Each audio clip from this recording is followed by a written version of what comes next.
All right, my name is Leah Zamborski from your Employee Assistance Program. Is everybody familiar with EAP, who we are, and what we do?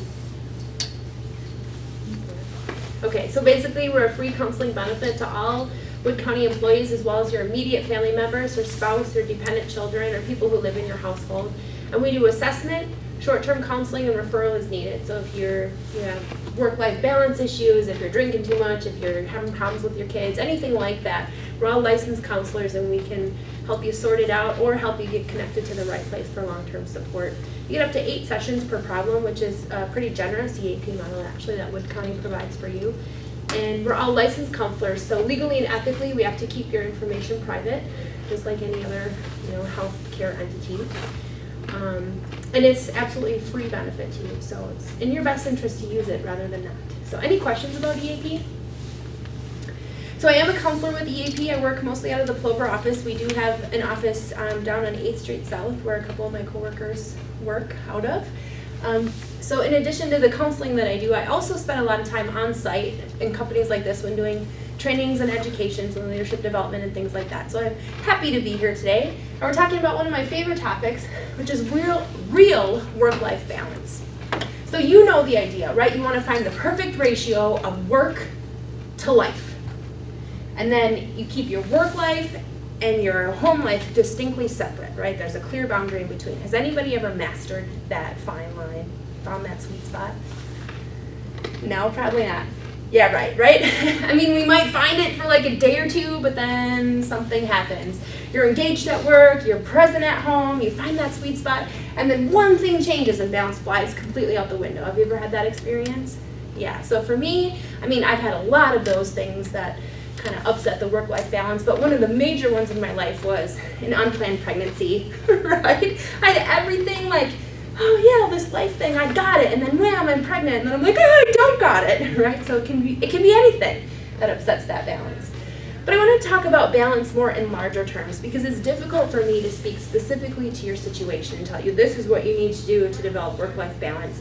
So hopefully today I'm going to give you some different perspectives on what balance means and hopefully some ideas on how you can figure out what that work-life balance sweet spot is for you. So one thing that we need to look at is that there's more to balance than just work and life. Has anybody seen this kind of picture before, the wellness wheel? Yeah, it's pretty popular, pretty common. So we have different areas of wellness that we need to be paying attention to in order to feel balanced. So the first one we'll start here is intellectual wellness. And so we know, research tells us that people who engage their minds intellectually have lower risk for things like Alzheimer's and dementia. So those nuns who are doing puzzles and crossword puzzles and stuff, right? They have really sharp minds late into old age. So what are some of those things that you do to keep your intellectual self balanced, to challenge yourself intellectually, but not to the point where you become frustrated and you want to give up? What are some things that help you stay intellectually balanced? Do you have anything? Yeah. I did a few, I started doing Sudoku and crossword puzzles. Do you find that you're a little bit sharper than you used to be? Maybe. Maybe. Yeah, well it does help to make us a little bit keener. Anything else? Yeah, I just did like word games on my phone. I downloaded a word search app or something. Sure. But like, here's all these letters, unscramble them and make as many words as you can. There you go. Yep, there's lots of like brain conditioning apps and things like that. Sure, anything else? So these also might be things like hobbies. You know, my dad and my brother are big into hunting, so they're always strategizing about where they're going to put their food for the deer, whatever that's called, like the salt licks, and where they're going to put their stands. And I mean, that's intellectually challenging for them, but it's something that they enjoy. So how about emotional wellness? Emotional wellness is really the skill that you're able to really sit down and first of all be aware if you're having an emotional response to something, and then be able to name it and figure out what it is and then express it appropriately. So, I'm giving a presentation today, I'm a little bit anxious. What do I need to do to keep that anxious feeling calm, things like that. What do you do for your emotional wellness? What are some things that help you keep that in balance? Yoga, yeah. Very good for putting yourself in a meditative mindset, reducing anxiety. What else?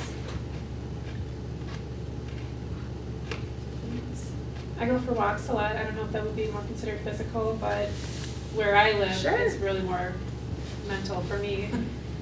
Absolutely. So, Yeah, a lot of these things overlap, right? We don't live in like little categories. It's kind of a gray area where lots of things overlap. So yeah, taking walks outside might be emotional, might be physical, might be environmental.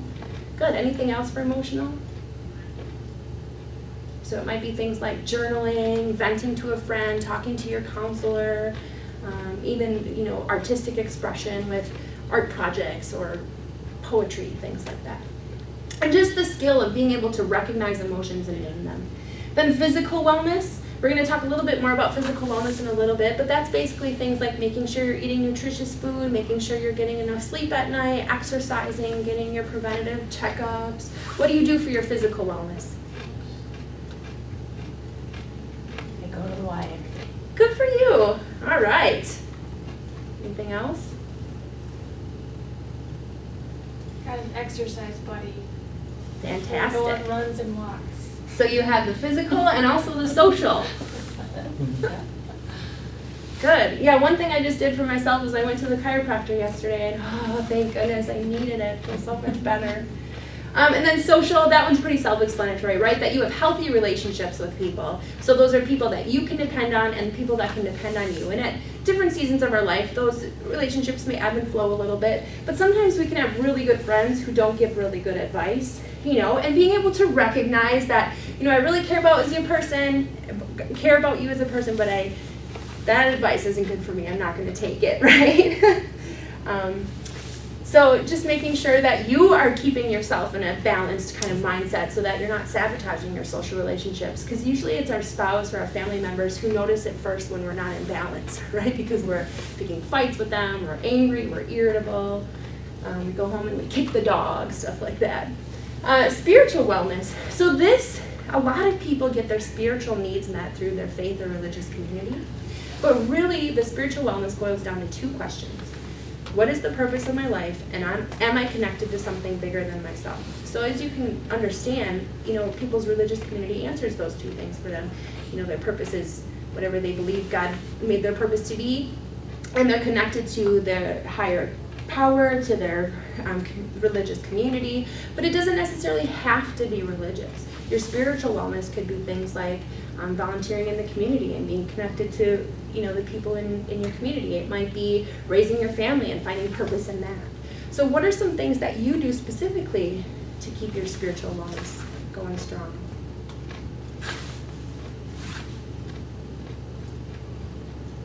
You think of anything? Probably you have pieces of spiritual wellness in your job that you're doing, right? Because you're generally in government, we're serving the public, so there's some purpose behind that. Anything else?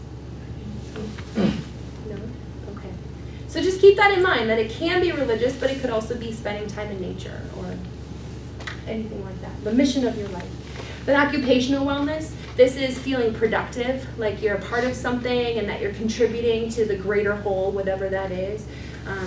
A lot of times people with disabilities who aren't able to work, they feel depressed, and because it's that occupational piece that really adds purpose and meaning to a lot of people's lives, that once a person with a disability who maybe hasn't worked for a long time finally gets into the workforce, they find like renewed energy and, you know, they're excited about life again, because that occupational piece is often overlooked, but it's really important. So what are you doing to find occupational wellness? And making sure that you're working in a place that is a good work environment, and that maybe you have some compassion fatigue or some burnout, but that you're finding ways to balance that out and recognizing that there's also things in your job that are very satisfying. We call it compassion satisfaction. And then environmental wellness. This one is often just kind of quickly translated to be, you know, not littering, keeping your workspace clean, things like that, which is kind of the obvious part of this. But environmental wellness also means that you have a place where it's kind of a sacred or safe space for you, that you can just go and let your hair down and completely relax in this space. And it's really important to our wellness. So that might be that you have a space that is clean, that smells good, that's comforting to you. So for me, my environmental safe space used to be my bedroom. But I have a small house and 3 kids now, and that's not my safe space anymore. That's not sacred. Like, they come in all the time, and they're always going through my makeup, and right? that's not relaxing or balancing to me. So I found that my new environmental safe space is the garage. When mommy needs a timeout, she goes and sits in the garage, right? And I was just sitting in there the other day. The doors were locked, nobody could get in, and I could hear the kids like fighting outside, and I'm like, oh, that can't touch me in here. I'm in my safe space. Do you have a space like that? What is that for you?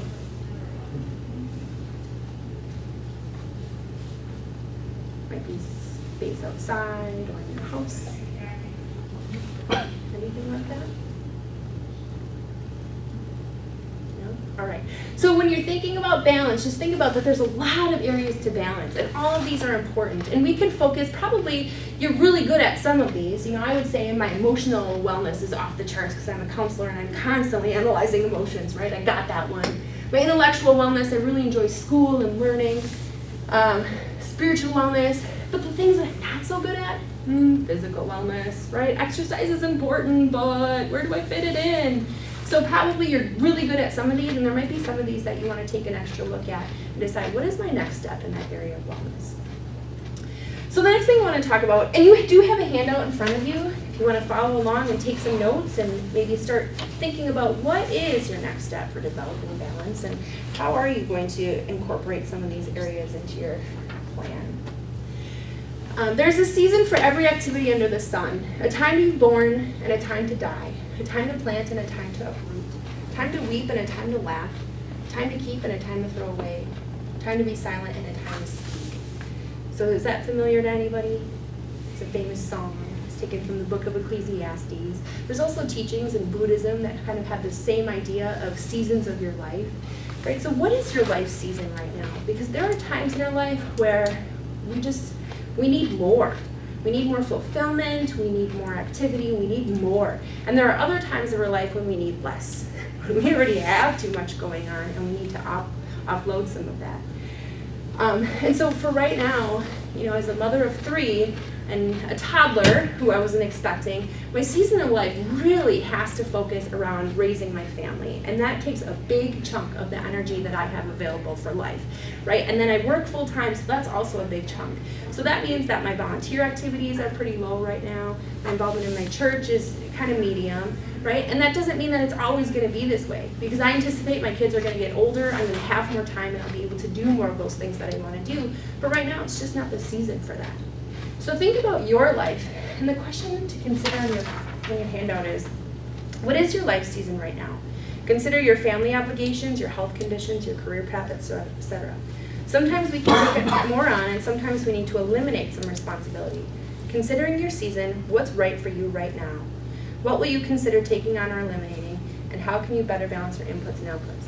So think about that. Maybe get into groups of 2 or 3 and think about what is your season right now, and is your plate too full or not full enough, and what step do you need to take to keep that in better balance? So take a few minutes and talk amongst yourselves right now.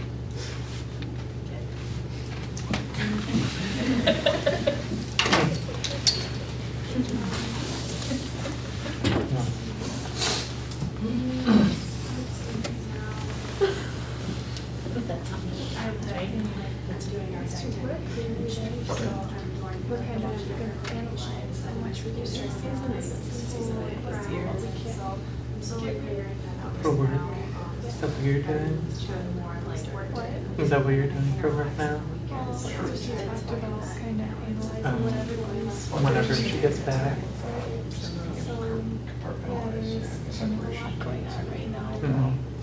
Yeah, I broke down the season and I did that one year.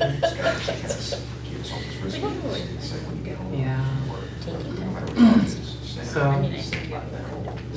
think I need to more focus on work, I guess.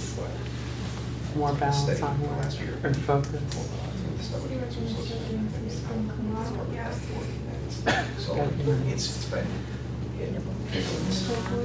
I'm getting ready for spring cleaning because I'm in the depths. I'm just like, yeah, I just got kind of emails yesterday. Just like, I heard that you sometimes run late and then don't stay late. academic and So if that happens, please just email me that you're going to be staying late. Sound like it. Friday is weird class, so to try to get all my work done then. So yeah, I'm just like, you need to, but hopefully the spring cleaning will be leaving early and doing things to not receive more emails because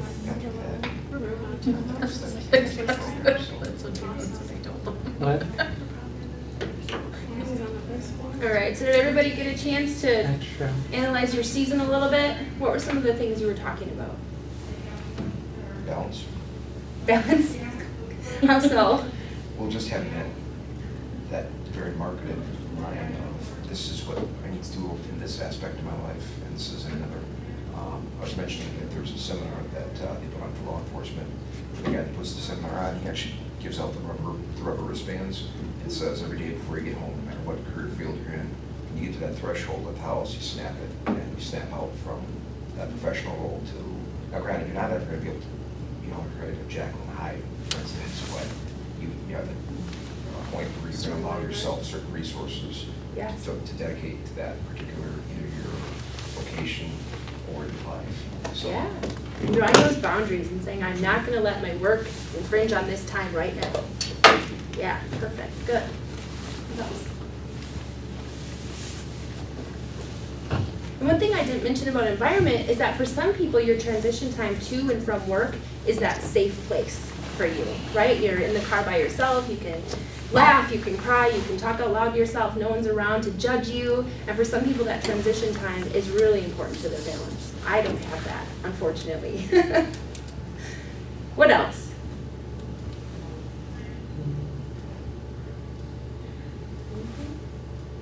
Put that at work, we're kind of getting ready to do some spring cleaning. Because we're going to kind of see what's on everybody's plate, what we can stop doing, and what we should keep doing. Mhm. So preparing for spring is the season that I put myself in for work. Yeah, good. Being strategic about what you're doing and why. Any other ones? So I also like this idea of the energy tank. And I'm sorry that some of these words are kind of hard to see, but I'm a visual learner, so I think of things in terms of metaphors. And this is the metaphor I have for how much energy or resources I have. So we have outputs, and these can be anything. So for me, my toddler is a huge output. She takes so much energy.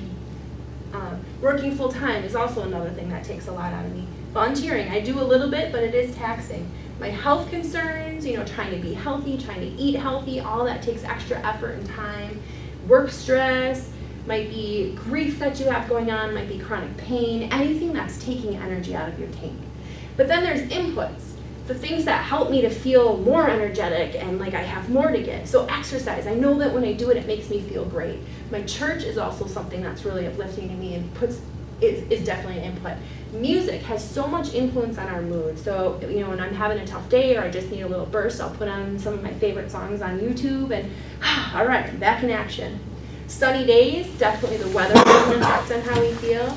And coloring, I put that on there because coloring mandalas, or the adult coloring, you've heard of that before, right? There's some research that shows that when you do that, you can put yourself in a meditative state and reduce your anxiety. So sometimes, like before I go to bed, I'll just kind of get out my pens and pencils and things like that and color in my adult coloring book, and it helps relax me before bed. So it's something that is also an input. Now some of these things can be inputs and outputs, right? I put my toddler on the output, but she's an input too. The other day she came up to me and she just gave me a hug and she said, I love you, Mama. Oh, right? So there are things that can fit on both sides of the equation. And then I have those arrows on the side, and the big arrow represents your vacation, right? That you can take a month sabbatical and just go to a tropical island and all of your stress melts away for a while. You can come back totally refreshed. But for most of us, that's not reality, right? We live in the real world and we can't take vacations to tropical islands all the time. So then these are the little arrows that making sure that you're putting inputs in consistently all throughout the day. And it's little things like keeping nuts under your desk when you need a snack so that you don't get hangry. or taking a walk on your lunch break around the building in the sunshine, or using your transition time from work to home as time to unwind and relax. Anything like that. Those are the small little inputs that we're constantly putting into our tank all the time, so that at the end of the day we're not completely depleted, that we actually have some energy left over. So what are some of those little things that you're doing to put in your tank? You have any ideas? We walk. Walk. And we walked here. Great. We're taking our 15-minute Yeah, break, we're we're really- taking that's our been our- 15-minute afternoon break. Mhm. And does it Been help? good. Skip it. Yeah. I think it helps when somebody tells you you have to. Otherwise, it's pretty, The accountability part is big. Yeah. Yeah. Yeah. Anything else?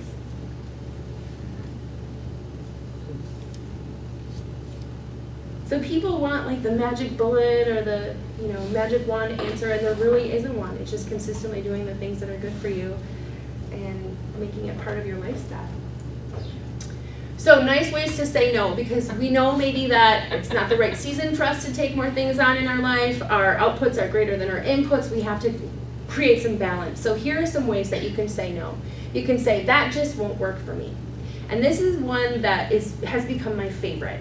And the first time that I heard about it, I read it in an article about this is a good way to say no. And then I went to my favorite store, and my friend Denise was working, and she's like, Leah, you have to come to my party. I can't remember what kind of party it was. It was the one where you put on the makeup and eat the food and then spend all the money, right? And so this was my chance to practice the nice ways to say no. And I got really anxious, and my knees felt kind of weak, and I'm like, oh, this is it. I'm going to say no to her. So I just said, Denise, that's not something I do. And she goes, oh, okay, do you know anyone else I could invite? And for her, it wasn't a big deal that I said no. But for me, I was so anxious that she's going to be mad at me, or she's going to question me about, well, what are you doing that day? How come you can't come to my party? It wasn't anything like that. So when we think about setting boundaries for ourselves, we're usually our own worst enemy. The people who are trying to push our boundaries, they're generally okay if we push back a little bit and say, no, that just won't work for me. Or that's not something I do. Or if you really need time to think about it, you can't really make a decision, it's fine to say, I need time to think about it, let me get back to you. Or just no. How many of you have a pretty easy time saying no? Good. How many of you struggle with it? Yes, and this is definitely a personality issue. There are certain personalities who it's really, really difficult to say no. And there are certain personalities where it's like, what do you mean it's hard to say no? Of course I'll say no if it's not the right thing, right? So definitely personality comes into play here. So when you have more stress, you need more rest. And that's another thing to keep in mind with work-life balance. If you have a lot going on at work or at home, that you need to create more rest times and break times for yourself. And don't apologize for taking care of yourself, because when you are in a good place, everyone around you is in a much better place, right? Isn't that true? There's that saying, when mom ain't happy, no one's happy, right? So here is a little bit about the physical that I told you we'd talk about a little bit. So the stress response, and I call it the stress response, but I'm really referring to the sympathetic nervous system. Have you heard of that before? That's the fight, flight, or freeze response that we have when our body perceives that we're in danger. So you can literally feel it happening. Your adrenaline, your cortisol release, your body and mind gets on high alert, you have tense muscles, short breaths, your blood moves from your digestive tract and everything out to your extremities, and you're ready for action. You're ready for that fight, flight, or freeze. Survival is the main focus. Can anybody think of a time when you felt this happen to you? Anybody want to share an experience? Driving. Yeah. Then.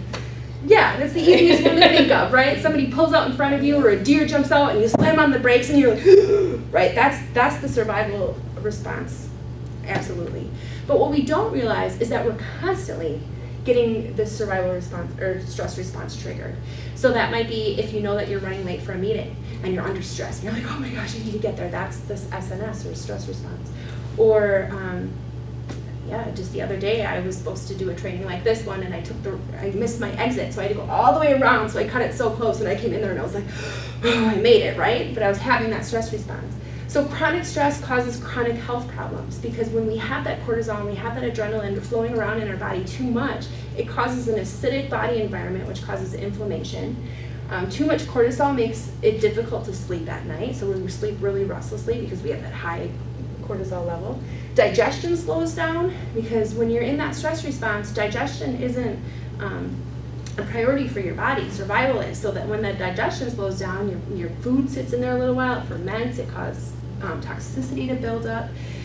Also weight gain, nutrient depletion, it takes a lot of extra energy for your body to build that cortisol and adrenaline, so when you're constantly building it, your nutrients and your minerals deplete more quickly, so then in that way we feel fatigued. High acidity, inflammation, so it just causes an array of problems, and you can see how that is a vicious cycle, right? So then we're not getting enough sleep, so then we're more stressed, and our body is depleted of nutrients and we're more stressed. So just simple things to do, and I know you all know this already, but balance your stress response by eating healthy, increase your consumption of nutrient-rich foods, drink plenty of water. This has been an area of study for me recently about vitamins and nutrients and how our food is so different than it was even 10 years ago, but think back to the 1950s, right, when they were eating things straight out of the ground and they were farming differently, and now our food just doesn't have the nutrient quality that it used to have. So for most people, like a high quality vitamin can be really helpful in maintaining your energy and your mood. But there are other vitamins and minerals that can help with mood specifically. And then move it. Release tension and tone muscles for more energy and stamina. And when you exercise, you are exercising not just your muscles and everything, but also on a cellular level, you're increasing your ability to remove toxins from the body. Do something you enjoy for a double health whammy, right? So whether it's Zumba or whatever. And then shut it down. Go to bed at a reasonable time and shut off screens an hour before bedtime. If you've seen the Frontline article, right? The blue light keeps us awake at night. That's a real thing.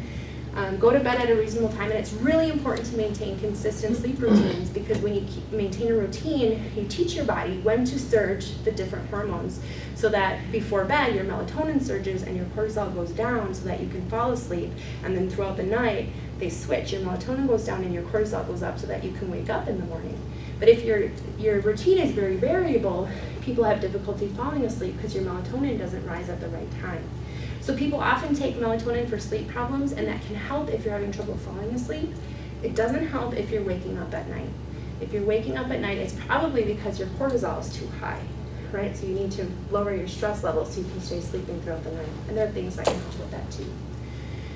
Any questions about some of this? I know it's all things you've heard before, but hopefully I just added a little bit more information so it's a little bit new to you. Is there any questions about anything? So balance your stress response. One thing that you can do is just, first of all, recognize when it's happening. Pay attention. That mindfulness or that self-awareness is so important, so that when you're having that stress response, you can recognize it right away and then say, wait a minute, I don't want to have the full-fledged panic attack here. Not that you're having panic attacks, but, and then relax your mind and body to engage your parasympathetic nervous system, which is the opposite response of the sympathetic. So it's the chemicals that slow you down and help you feel relaxed. And you can mindfully engage the system by practicing mindfulness and things. So this is the parasympathetic response we call the rest, digest, and rejuvenate, which is the flip side to fight, flight, or freeze. Okay? So I said, if your cortisol is too high, if you constantly have this chronic stress going on, it's causing inflammation, all kinds of problems, ashwagandha is part of the nightshade family, and it's a really safe supplement to take to help regulate your cortisol levels. So I've started taking it myself, and it's the calmness that I feel, it's very subtle. It's not like I'm going to fall asleep or anything, but I just realized that, when my husband's being a jerk to me or something, my natural tendency is to, how do you do that? But when I consistently take this, it's just like, oh, honey, let's not talk to each other like that. You know what I mean? It's just a calmer way of living. And for me, that's really comfortable. For some people, they don't want a calmer way of living. They like the adrenaline and the high stress. That's not me. So you can get it, it's pretty cheap. You can get it on Amazon. They've done a lot of studies on it. They found that it's really helpful in reducing the cortisol, which is helpful in reducing stress. And they haven't found any toxic levels when your body doesn't need any more, but it just kind of washes it out. So, and you can do your own research on it if you want to, but I found it to be really helpful. And then practicing mindfulness, meditation, or grounding. So those things that just help you breathe deep and counteract that sympathetic nervous system. So hopefully my video works. We're going to do 5 minutes of mindfulness. Is that okay? All right, we'll just practice it right now.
So how do you feel? What was that like for you? Was it relaxing? Was it difficult to sit through 5 minutes? No? So you're not the first group that I showed this to, but I did it last week to a group, and while this was playing, I was trying to be mindful and focused on it, and then I would have like the sympathetic nervous response where I'd feel really stressed all of a sudden, like, oh, this is taking too long, they're probably feeling bored, we should move this along. Then I realized, no, just relax and sit and just be here, right? Because for us, that's so simple. Well, I can't speak for you. For me, that's so simple, but so difficult to just be in the moment and not want to rush ahead or worry about what happened. And so things like this meditation can be really helpful in training our minds to just focus, be present, and pay attention to what's going on in our body so that we can regulate it just through mindfulness. So does anybody use any kind of meditation, mindfulness practice? You said yoga, which is a really important and good one. What do you use? Meditation, martial arts meditation. Martial arts, yeah. What else? Does anybody have an app for that? There are lots of them. So yeah, it can be anything from just kind of watching this and reflecting on the images and the sounds. It can be listening to somebody kind of talk you through going to a place that feels comfortable to you. It might be somebody talking you through progressive muscle relaxation. It might be just be things that you practice on a regular basis that you can do when you're walking down the hall. So like deep breaths is really good at becoming present because we're always breathing. So to just focus on breathing in, breathing out, and that is counteracting that sympathetic nervous response, because when you're in that stress response, your body wants to breathe really shallow and get ready for that fight. So if you just concentrate on breathing in, breathing out, you're counteracting that and putting yourself in that parasympathetic state. So lots of ways to do it, and do what works for you. It doesn't have to be like the 45 minutes, before bed every single day. That's kind of what traditionally people think of in meditation, but it doesn't have to be that. So any questions about balancing the stress response, mindfulness? And I know these things aren't exactly specific to work-life balance, but they all play a role, right? Because if you're not balanced with just these kinds of things, it's really difficult to maintain balance in your work and your personal life. So has anybody heard of the right brain, left brain idea? Yeah, so the idea is that there are different functions that are lateralized to each side of our brain. So we're constantly using both sides of our brain. It's not like if you're a right brain thinker, your left brain is dead. That's not it at all. It's more like hand dominance. You use both hands all the time, but you prefer using one over the other. So the theory goes that if you're a left brain thinker, you prefer thinking more in terms of logic and analytical things. You tend to be more black and white. You like step-by-step process and sequence. Does that sound like anybody here? No? Okay, well the right brain is more creative, more emotional, more passionate, more spontaneous. Generally, right brain people have more intense emotions. Does that sound like anybody here? Yeah? And hopefully you see yourself a little bit on both, because you can be on the extreme end of either side, but that generally is indicative of some kind of a disorder, right? We don't want to be in the extreme ends of anything. So probably you're finding yourself somewhere in the middle. So here is a little trick to see if you're using your right brain or your left brain. I have to just click out of here quick and go to YouTube. So this is spinning ballerina.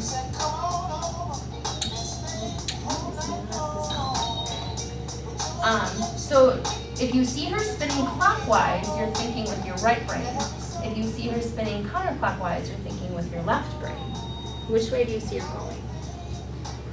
Counterclockwise. Counterclockwise? Okay, so you're thinking with your left brain. So try to get her to go right by thinking of something beautiful, some beautiful imagery, a lovely song, some poetry, a beautiful place, something creative.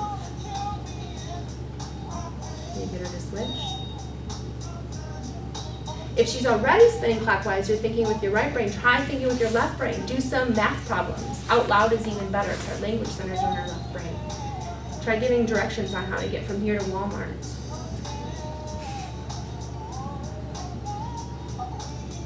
Can't switch? You got her to switch? Yeah, that's weird.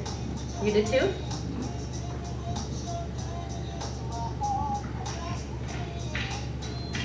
So our right brain and our left brain thinking, it also has to do with personality.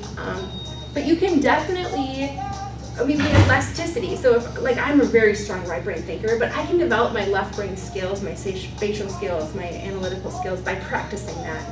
But I haven't really since college. I used to play chess, I used to do math. I don't really do those things anymore, and I realized that those skills are kind of going by the wayside. I'm much more of a right brain thinker than I used to be. Anybody else get her to switch yet? No. Well, if you want to pull this up on YouTube and try it out in your friends, make sure to type in spinning ballerina, because dancing girl is a completely different thing, okay?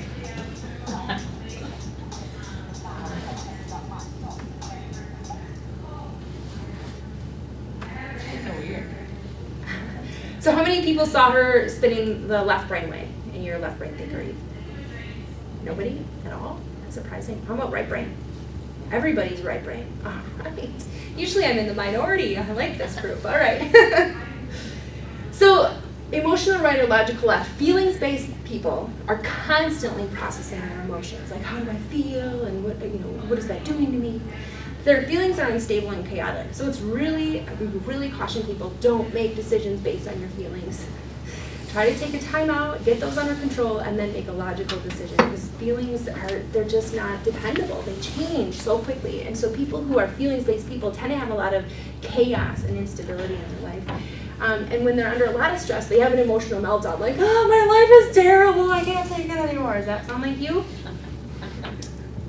Whereas logic-based people become just the opposite. They're very rigid and controlling, and everything has to be perfect, and they micromanage, and did you do it? Are you sure you did it? I'm just checking to make sure that you did it. They strive for perfection, and they don't have time for feelings. They become emotionally numb. Like, I don't have time for that. I just need to get my work done. Does that sound like anybody in here? Probably not if you're all right brain thinkers, right? But probably maybe a little bit. So the point is, again, to find that balance between the right brain and the left brain. You don't want to be rigid, but you don't want to be a hot mess either. So when the left side takes over, engage your right brain, and vice versa. So how do you do that? So to engage your left brain, just like I said, math, logic puzzles, riddles, Sudoku, chess, give directions or instructions, clean or organize. And a lot of people find that they naturally do that if they're right brain thinkers, when like everything is just a complete mess in their life, and finally they just can't take it anymore. So then they'll go through and they'll organize their desk, they'll clean up their closets, they're cleaning out their homes, like everything is just kind of being put back into place, so that if they can feel like they have some control again and move on. Does anybody do that? I do that too. Cleaning is like a cleansing ritual for me. Like, I will have my pity party, I will melt down, but then when I'm just sick of feeling like that, then it's like, okay, reset button. Self-talk, lists. If you're a left brain thinker, you're probably already making lists. If you're a right brain thinker, it helps to gain some control and structure over your life to make lists. Another thing, in counseling I noticed it was really interesting that if a person, for example, let's say they come in because they're sad because grandma died, and they're just crying and it's so difficult for them, and I'll say, well, tell me what happened on the day that grandma died. And they'll say, okay, well, she called me at 9 o'clock in the morning with chest pains, and so I went over to her house, and then we called the ambulance, and they'll go through the story and tell me every single detail, like they're telling me like their work day. There's no emotional content into it because they're thinking with their left brain. But then when they get to the end, and they're like, and that's when grandma died, right? And then all the emotions come back because then they switch back over into their right brain. So it's really interesting when you're conversing with someone to pay attention to, are they thinking with their left or are they thinking with their right? Because you can see the difference. Whereas engaging your right brain, do things that are creative art, poetry, metaphors, guided imagery. Usually the right brain is more visual focused. Connect with your emotions rather than saying, I don't have time for emotions, I shouldn't be feeling this way. A lot of left brain people come into counseling when they're having significant life problems like divorce or grief or loss or whatever, and they'll say, I shouldn't be feeling this way. I'm like, well, you're a human being. Those emotions are there for a reason. It's okay. Allow that to be rather than try to restrict it or repress it. Exaggerate your worries. Sometimes we worry because we can't really see the other side of the problem. So for example, I have a medical bill that we thought we were going to be paying $4,000 on. We'll come to find out we're paying almost $9,000 on it, right? And so, talk about a stress response. Like, that's huge. It's a heavy weight for me to carry. But then I think about, what is the worst that can happen? We're going to be put on a payment plan. We're going to be paying this thing off for the next how many years? But it's not the end of the world, right? So if you can kind of think about it in that terms, like even if I have to pay the full amount, I'll still be okay. Sometimes it helps to kind of put those fears to rest, to think through to the other side of the problem. And just pretend.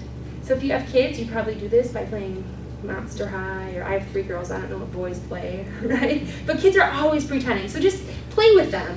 But if you don't have kids, that's fine too. You can even pretend like you've won the lottery and you don't have to work anymore. What would you do with your life? I mean, that's another way to engage your right brain, is creative thinking. And then engaging both sides by exercise, dance, biking, anything with bilateral body movement gets both sides of your brain working. Music, drawing, creating, so then you have like the structure of the music, the timing, the scales, the key signature, all that stuff, which is the structure, the left brain part of it. But then you have the creative expression through the lyrics and the melodies. Talking and journaling, again, language centers are in our left brain. And so right brain people often feel confused or they don't know how they feel. By talking and journaling it, you're processing those right brain emotions through the logical left side, through the language and the grammar and the structure of writing. So that can be helpful to kind of neutralize those feelings a little bit. And then it's also helpful to keep records of, oh, I was really a mess this day and this is what I ate for breakfast, and I can see the correlation, or just picking up on patterns, and that can be really helpful to take control of your situation if you can figure out what is triggering me. Coloring mandalas, like I talked about, you can go online and get so many free adult coloring pages, and they can put you into a meditative mindset, state of mind, and then meditation, which we talked about. So any questions about left brain, right brain?